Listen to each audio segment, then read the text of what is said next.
অনেকে নতুন চাকরিতে ভালো সুযোগ সুবিধা পাওয়ার জন্য আগের চাকরির অভিজ্ঞতা ও বেতন বাড়িয়ে বলেন। এভাবে যদি সে নতুন চাকরির সুযোগ পায় তাহলে চাকরি ও বেতন কি হালাল হবে? বাড়িয়ে না বললে সুযোগ সুবিধা দিতে চায় না।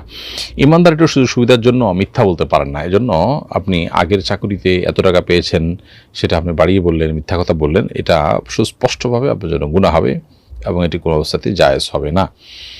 তো সেজন্য এভাবে আমাদের কোনো অবস্থাতে উচিত না মিথ্যাচার করা বা মিথ্যা তথ্য দিয়ে তারপরে সুবিধা নেওয়া। কোনো কারণে যদি এরকম কেউ করে ফেলেন, এরপরে যে চাকরি তিনি পেয়েছেন সে চাকরির যথাযথ কাজ করে তিনি পারিশ্রমিক যদি নেন তাহলে সেটা হালাল হয়ে যাবে।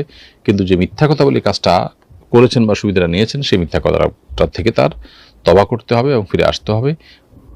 দুনিয়াতে এবং আখিরাতে উভয় জগতে আল্লাহ তাআলার কাছে পাকড়াও থেকে বাঁচার জন্য তওবায়ে নাসুহা, যে আল্লাহ জীবনে কখনো এই ধরনের মিথ্যাচার আমি করবো না, সেটা করতে হবে এবং যথাযথ দায়িত্ব পালন করার মধ্য দিয়ে যে পারিশ্রমিক নেবেন সেটা জায়েজ হবে ইনশাআল্লাহ তার জন্য।